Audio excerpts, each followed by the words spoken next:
성경 봉독하겠습니다. 시편 94편 1절에서 7절까지입니다. 시편 94편 1절에서 7절까지 같이 봉독하겠습니다. 여호와여, 복수하시는 하나님이여, 복수하시는 하나님이여, 빛을 비추어 주소서. 세계를 심판하시는 주여, 일어나사 교만한 자들에게 마땅한 벌을 주소서. 여호와여, 악인이 언제까지 개가를 부르리까? 그들이 마구 짓거리며 오만하게 떠들며 죄악을 행하는 자들이 다 자만하나이다. 여호와여, 그들이 주의 백성을 짓밟으며 주의 소유를 곤고하게 하며 과부와 나그네를 죽이며 고아들을 살해하며 말하기를 여호와가 보지 못하며 야곱의 하나님이 알아차리지 못하리라 하나이다. 아멘. 우리가 이제 흔히 그리고 교회에서 자주 듣는 그런 말씀이 원수를 사랑하라, 원수를 사랑하라, 그리고 너를 박해하는 자를 위해서 기도하라. 예수님께서 직접 그렇게 용서의 말씀을 선포하신 것 자주 듣지 않습니까?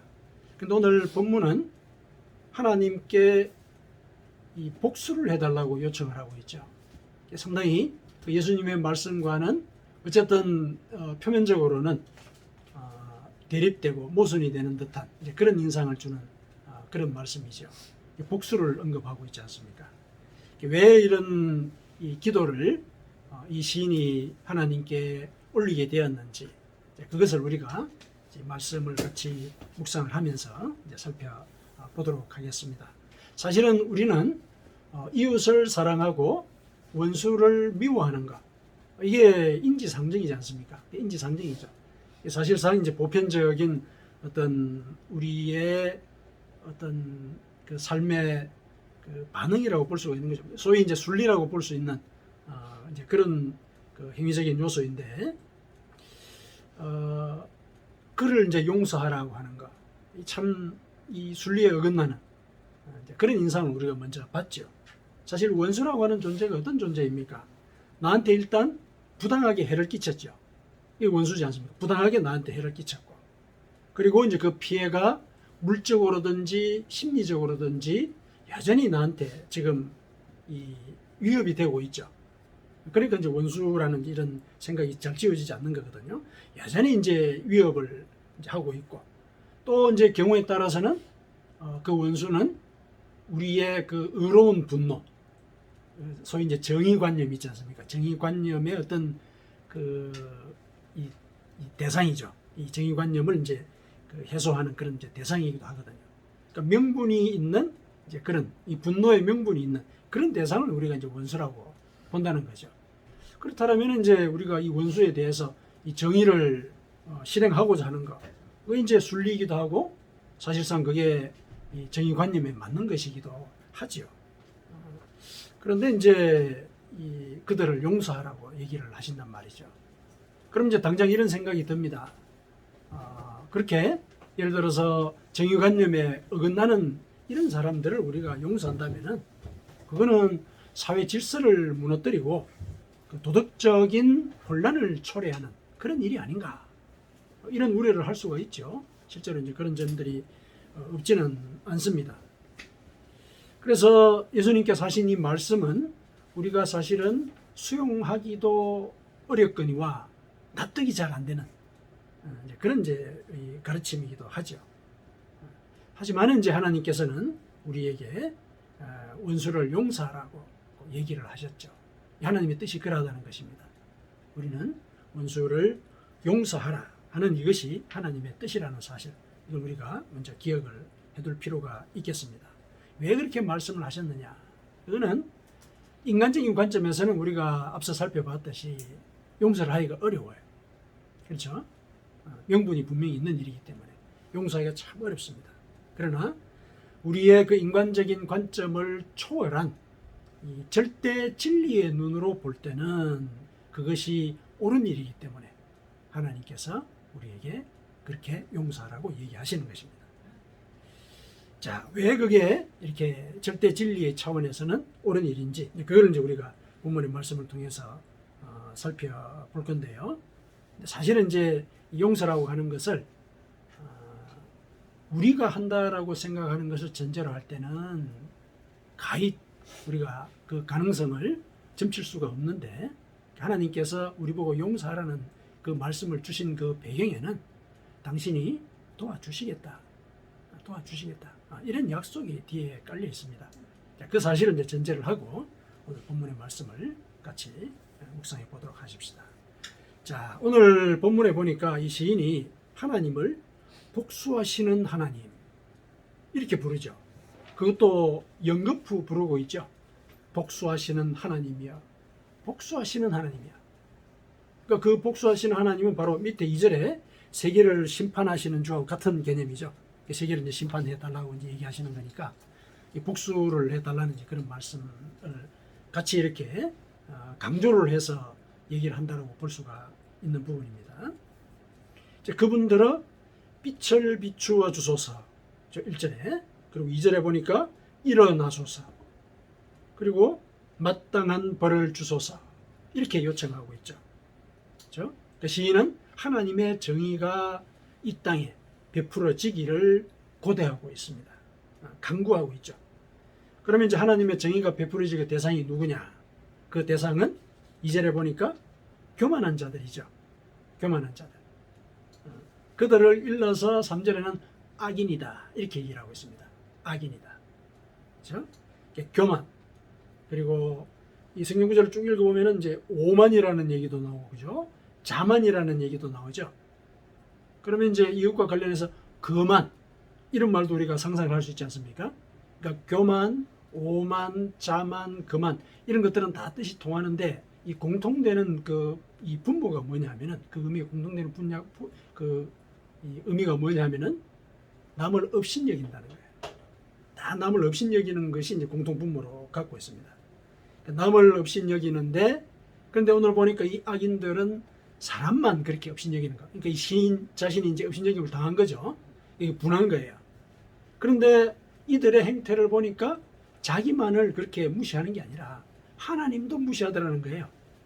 그렇죠? 7절에 그렇게 얘기하고 있죠. 7절에 여호와가 보지 못하며 야곱의 하나님이 알아차리지 못하리라.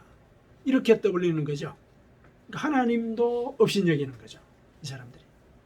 그러니까 이제 교만한 자들의 그 행태, 이 소위 악인이라고 불리는 이들의 행태는 사람뿐만 아니라 하나님도 무시하는 이제 그런 행태를 하고 있는 것이죠. 시인의 입장에서 볼 때는 자기가 믿는 하나님조차도 이들이 무시하고, 또 자기도 물론 이제 무시를 당한 거잖아요. 그렇다면은 현재 이 시인은 자기의 존재 가치가 무시당한 것에 대해서 하나님 복수를 해주십시오. 이렇게 얘기하고 있는 거죠. 사실은 우리가 이 자존심 상하는 거, 이거 참 이게 이 가라앉히기가 참 어렵지 않습니까? 참 어렵거든요. 이 자존심 상하는 이 문제. 그걸 지금 이 시인이 얘기를 하고 있습니다. 근데 이 자존심을 상한 것 그것뿐만 아니라 또 이제 또 이어지는 말씀을 보니까 실질적으로도 이들이 위해를 강한 그런 사례들이 계속 언급이 되고 있죠. 5절에 보니까 이들은 주의 백성을 짓밟으며 주의 소유를 공고하게 했다. 실제로 위해를 가한 거예요. 그렇죠? 자존심을 상하게 한 것뿐만 아니라 위협하고 손해를 끼쳤다는 거죠. 여기에서는 5절에 보니까 그들이 주의 백성을 짓밟으며 주의 소유를 공고하게 했다. 이렇게 얘기했죠. 여기서 주의 소유라는 말은 주의 백성을 다스리라는 말입니다. 이 베드로전서 2장 9절에 보면은 그의 소유가 된 백성, 이런 말이 나오죠. 하나님은 우리를 당신의 백성으로 여기고, 백성으로 여기면서 하신 말씀이 너는 내 것이라, 이렇게 얘기하고 계시죠. 너는 내 것이라. 주의 소유라는 것은 하나님의 백성을 가르치는 그런 또 다른 말입니다. 그러니까 하나님을 믿는 자들을 곤고하게 하고 짓밟았다는 얘기죠. 짓밟았다. 그리고 이들은 6절에 보니까 과부와 나그네를 죽이며 고아들을 살해했다. 그들의 행실이 그러하다는 것이죠. 사회적인 약자들을 괴롭혔다는 거예요. 사회적인 약자들을 무시하고 괴롭혔다. 하나님은 고아의 아버지이시고 또 과부의 재판장이시다. 시편 68편 5절에 그렇게 얘기를 하고 있거든요. 그러니까 이들을 살해하고 괴롭혔다는 것은 바로 하나님을 무시하고 괴롭혔다는 얘기죠. 그 얘기입니다. 그렇죠? 그래서 이들 사회적 약자들에게 무자비한 행위를 가한 것, 이거는 하나님의 섭리를 방해하는 그런 일에 해당한다. 이렇게 우리가 생명을 할 수가 있겠습니다. 그리고 하나님은 나그네들을 학대하지 말아라. 이렇게 가르치셨죠. 왜 그러냐? 왜 그러냐면은 너희들이 애굽에서 나그네였지 않느냐? 어떻게 나그네의 처지를 아는 자들이 그 나그네를 학대하느냐? 이 얘기죠. 이거는 이제 오늘날 우리에게 적용을 하다면은 우리가 이 땅을 살아가는 나그네이지 않느냐? 눈을 열고 바라보라는 얘기죠. 뭔가를 가지고 이 땅에서 이렇게 정착해서 사는 것 같지만 결국 너희들도 떠나는 존재들이 아니냐. 너희들이 나그네라는 그런 사실을 깨닫는다면 실제로 물리적으로 나그네의 신분에 있는 그런 사람들 그 처지를 이해해야 되지 않느냐. 그렇게 얘기를 하는 거죠. 그런데 이제 이 악인들은 그렇게 하지 않은 것이죠. 나그네를 학대하고 고아를 이렇게 죽이고, 그렇죠? 죽이고 이제 이 박해를 했다. 이런 이제 고발을 하고 있지 않습니까? 그러니까 이 시인은 복수를 해달라고 했을 때 첫 번째는 자기 개인의 이런 이 자존심이 상한 부분에 대해서 솔직하게 보복을 해달라고 얘기하는 거죠. 그리고 그들의 행실 속에서 물리적으로 문제를 일으키고 피해를 일으켰던 이제 그런 잘못에 대해서도 하나님께서 정의를 세워주십시오. 이렇게 이제 요청을 하고 있는 것입니다. 사실 우리가 복수를 생각할 때 그 두 가지의 측면이 그 이유로서 많이 작용을 하지 않습니까? 그래서 이 시인의 이 간청과 토로를 이제 우리가 살펴볼 때 악인은 고의적으로 이 사람들의 그 일상적인 흐름, 자존심을 지키는 게 이게 일상적인 상태가 유지되는 거잖아요. 그렇죠? 일상적인 상태가 유지되는 그런 것을 방해하고, 그리고 고아와 과부와 나그네들을 돕고 살아가고자 하는 그 하나님의 섭리를 방해하는 이런 일을 하는 자들이 악인이다. 이렇게 이제 이 시인이 규정을 하고 있죠. 이들은 의로운 분노의 대상이기도 하죠. 그렇죠? 실제로 잘못하고 있는 부분이 분명히 있으니까. 그래서 그들에 대해서 분노를 품고자 한다면은 공적인 명분이 분명히 있는 거예요. 사실 내 자존심이 상한 거 이건 또 말하기도 좀 어려운 부분이 있으니까 내려놓는다 하더라도 이들이 이 사회적으로 행한 일들을 보니까 이 공적인 분노 이거를 표출할 만한 근거가 있어요. 사실 그 분노를 통해서 나의 개인적인 예를 들어서 그런 자존심 상한 것들도 같이 실어가지고 폭발을 시켜버릴 수 있는 그런 부분들도 찾는 것이 또 우리의 속마음이지 않습니까? 이제 그런 상황들이 이제 여기서 제시가 되고 있죠. 그래서 이제 이러한 이제 분노를 실제로 우리가 일상생활 속에서 분명히 표출할 수 있는 그런 명분도 있고 또 그럴 가능성도 충분히 있는데 이제 시인은 보니까 이 분노를 하나님께 맡기고 있지요. 그렇죠? 복수하시는 하나님이여 빛을 비추어 주옵소서. 하나님께 그 복수를 맡기고 있다. 그걸 우리가 주목을 할 필요가 있겠습니다. 사실 하나님은 용서를 가르치고 계신데 그분께 복수를 의탁하는 것, 조금 이제 이렇게 우리가 좀 의아한 그런 점이 분명히 있습니다. 아예 하나님을 복수하시는 하나님이라고 이렇게 연호를 하고 있죠. 그렇죠? 그러면서 분노의 내용을 소상하게 아뢰고 있는 걸 보니까 사실은 진심이 담겨 있는 거예요. 정말 하나님 복수해 주십시오. 그러니까 하나님을 복수하시는 하나님이여 하고 두 번씩이나 부르고 세상을 심판하시는 주여, 그 심판자의 모습으로서 그들에게 임하소서 이 얘기잖아요. 그걸 이제 간청을 하고 있는 것입니다. 자, 그러면 시인은 왜 복수를 하나님께 부탁하는 것일까? 우선 이제 1차적으로 우리가 생각해 볼 수 있는 이유는 만만한 상대가 아니기 때문일 수 있죠. 그렇죠? 그런 일들을 벌이는 사람들 만만한 상대가 아닐 거란 말이죠.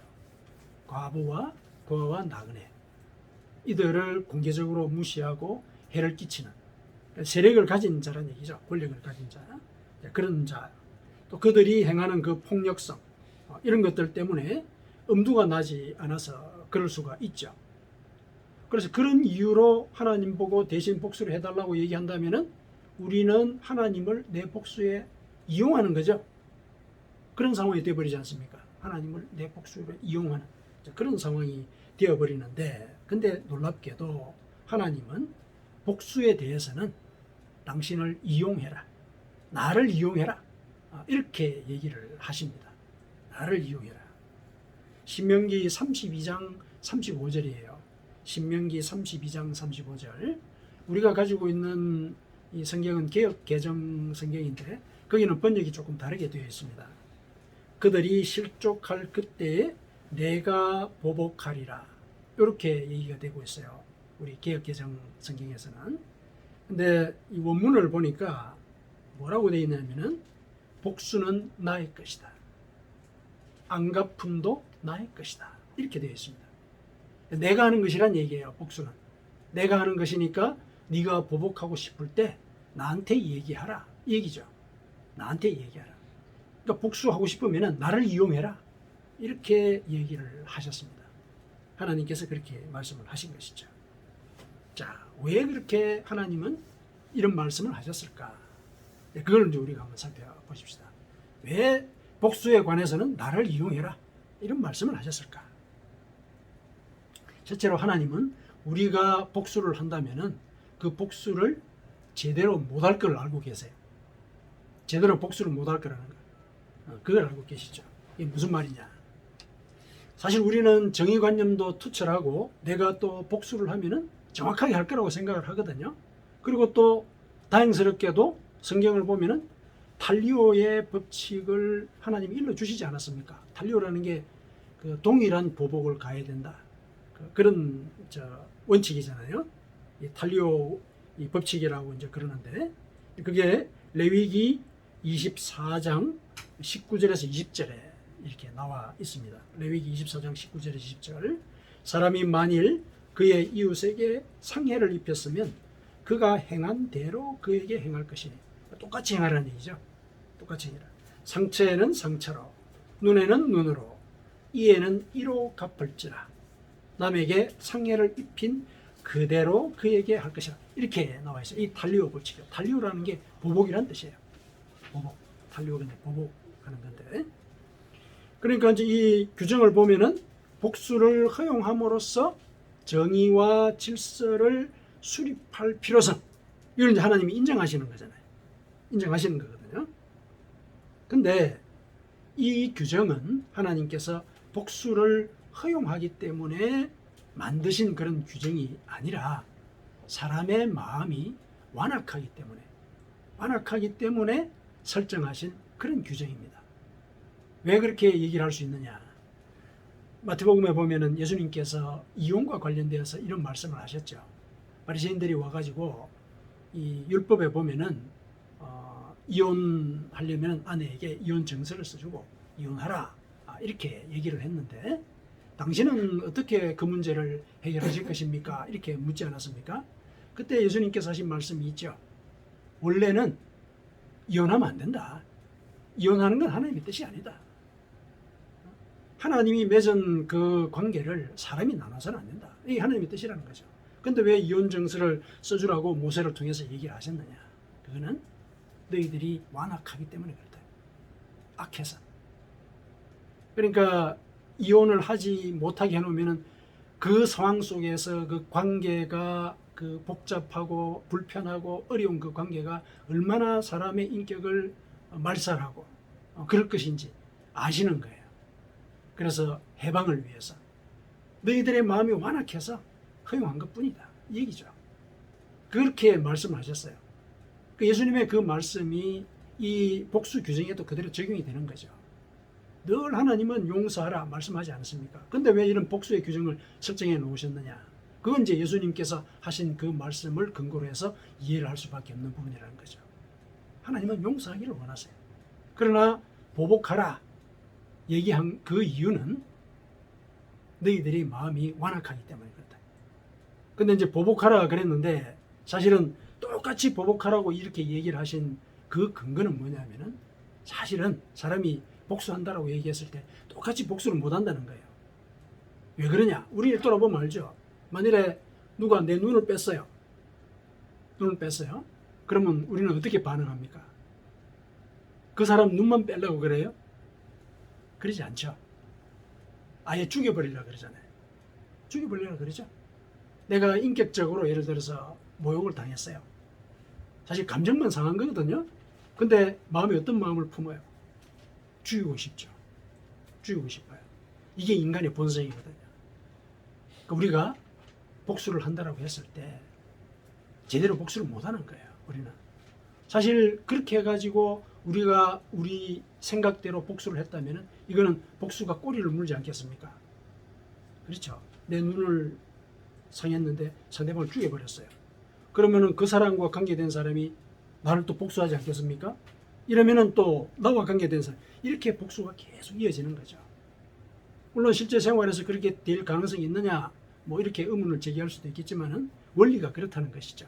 원리가 우리가 복수를 했을 때는 똑같은 복수를 하기가 어렵다. 그럼 왜 하나님은 이렇게 이 달리오 법칙을 일러주셨느냐? 유의하라는 거죠. 네가 정의를 세우려고 할 때 정말 네가 당한 만큼만 이 정의를 세우려고 하라는 거예요. 그런 의도로 얘기를 하신 것이지 복수를 허용하는 그런 의도로 이 말씀을 하신 것은 아닌 거죠.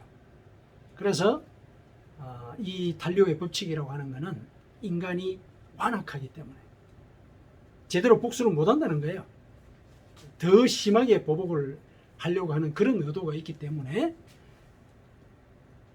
당한 만큼은 하려는 그런 마음을 갖고 정의를 세우려고 해야지 더 심하게 해서는 안 된다. 이걸 이제 일러주시기 위한 의도로 이렇게 법칙을 정한 것이거든요. 그래서 이 복수의 이 마음이 들었을 때 하나님께 의탁을 하면은 하나님은 이제 그 복수의 이 마음을 잘 살피시죠. 자, 계시록 2장 23절에 이렇게 되어 있습니다. 계시록 2장 23절에 나는 사람의 뜻과 마음을 살피는 자인 줄 알지라. 나는 사람의 마음과 또 그 뜻도 살피는 사람이다. 살피는 존재다. 그래서 내가 너희 각 사람의 행위대로 갚아주리라. 하나님은 정확하게 복수를 해주신다는 얘기예요. 이런 부분들에 있어서.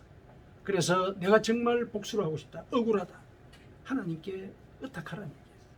그러면 하나님이 그 사람의 뜻과 또 그 사람의 의도, 그죠? 그런 걸 다 파악을 해서 그가 행한 그대로 갚아주신다.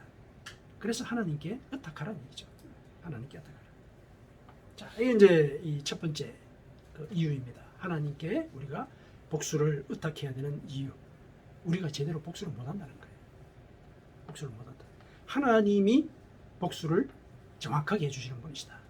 시인이 하나님을 복수하시는 하나님이라고 두 번이나 부르지 않았습니까? 이거는 하나님의 이름이에요. 하나님은 복수를 정확하게 하시는 분이란 얘기예요. 복수를 정확하게 하시는 분. 그러니까 내가 정말 억울하고 분하고 그러면은 그 분한 마음을 하나님께 올려드리라는 얘기죠.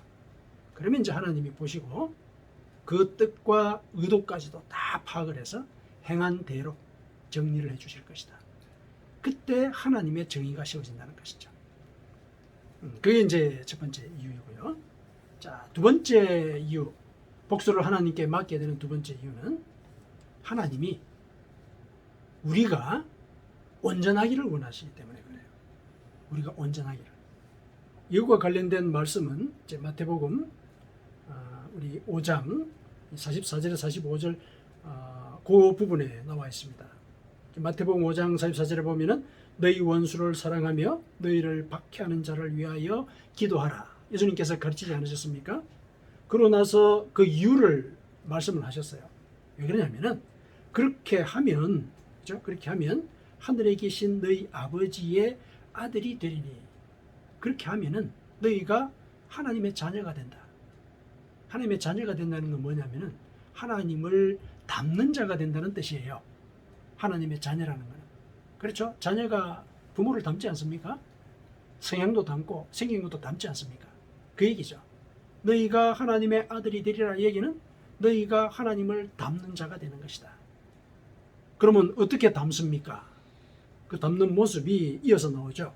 이는 하나님이 그 해를 악인과 선인에게 비추시며 비를 의로운 자와 불의한 자에게 내려주심이라. 하나님께서 악인과 선인을 구별하지 않고 그 일반적인 은총을 골고루 내려주신다는 거죠. 골고루 내려주신다. 이게 이제 하나님의 그 공평한 은혜를 가리키는 이제 그런 말씀인데, 이 말씀을 가만히 이제 우리가 살펴볼 때, 이것이 하나님의 온전성, 그걸 이제 증명하는 말씀이라고 예수님께서 일러주신 것이거든요. 하나님은 악인이라고 해서 당신의 일반적인 그 은총에서 배제를 하는 그런 일을 하지는 않으신다. 악인에게도 비를 내리시고 해를 비추신다. 하나님의 이제 공평성의 이제 그런 원리를 우리에게 보여주는데, 근데 이 말씀을 우리가 가만히 살펴볼 때 우리는 선인의 입장에 서고 또 하나님을 믿지 않는 자를 악인의 입장에다가 두는 그런 어떤 그 습관이 있어요. 우리가 실제로 하나님을 믿고 있기 때문에 그런 어떤 모종의 선입관 같은 거를 가질 수가 있거든요. 근데 하나님이 악인과 선인을 구별하지 않고 비와 해를 다 비춰주는 그 이유는 사실은 모두가 선하지 않기 때문에 그래요. 우리 관념에서 선인과 악인을 나누는 것이지 하나님 입장에서 보면은 다 죄인이죠. 다 죄인입니다.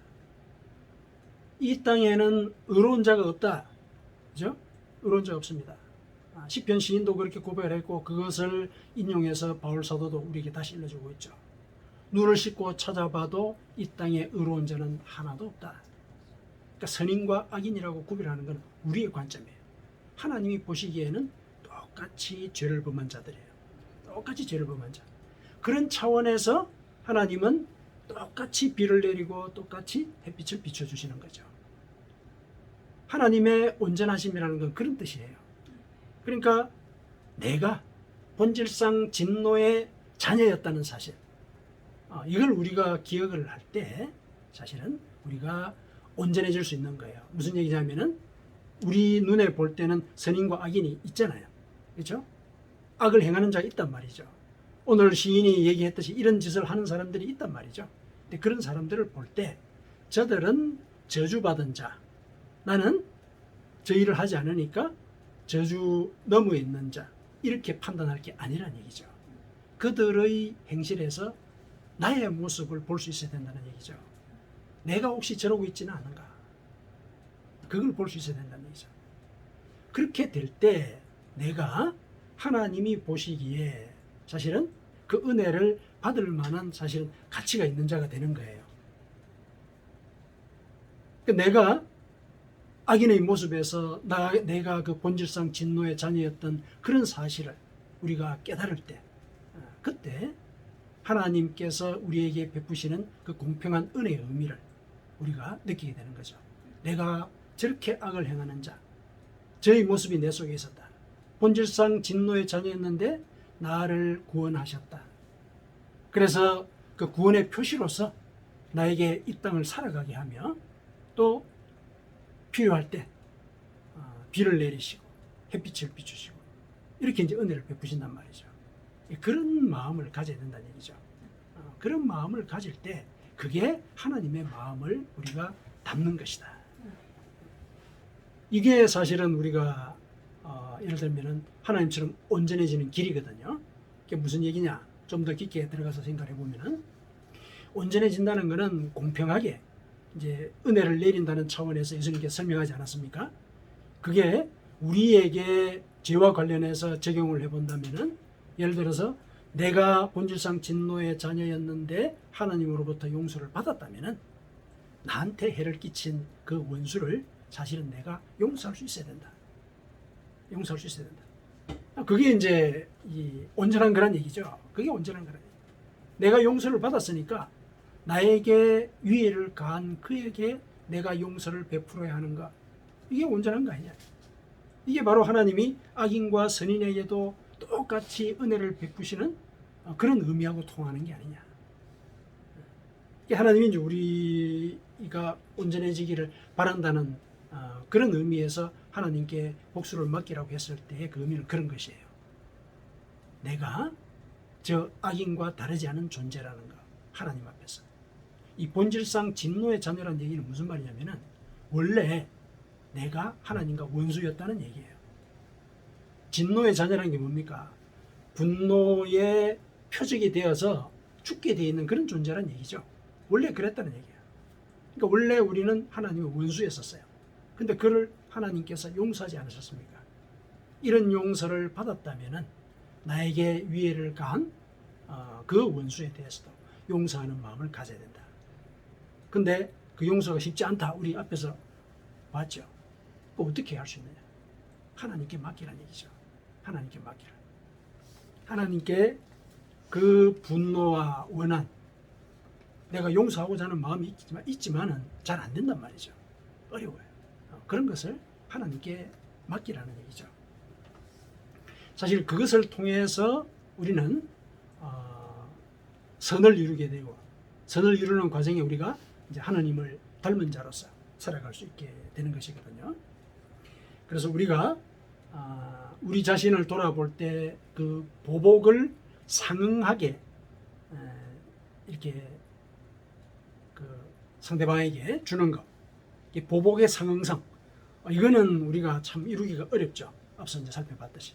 그렇지만은 용서의 상응성은 시도할 수가 있다. 우리가 깨닫기만 하면, 내가 본질상 진노의 자녀였는데 용서받은 자, 하나님께서 나를 용서하셨다는 사실, 그거를 깨닫기만 하면은 내 원수도 용서할 수 있는 그런 여지, 그런 걸 이제 내가 가질 수가 있다.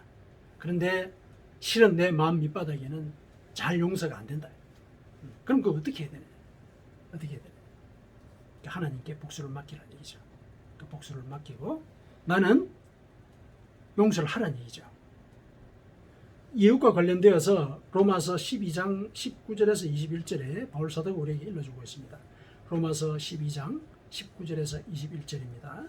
내 사랑하는 자들아, 너희가 친히 원수를 갚지 말고 하나님의 진노하심에 맡기라. 맡기라. 다시 한 번 더 얘기를 하고 있죠. 기록되었으되 원수 갚는 것이 내게 있으니 내가 갚으리라고 주께서 말씀하시니라. 하나님께 맡기라는 거죠. 그래서 너는 뭘 해야 되느냐? 내 원수가 줄이거든 먹이고 목마르거든 마시게 하라. 그리함으로 네가 숯불을 그 머리에 쌓아 놓으리라. 사실 이런 행위를 우리가 할 수가 있거든요. 근데 마음으로 용서가 안 돼요. 그렇죠?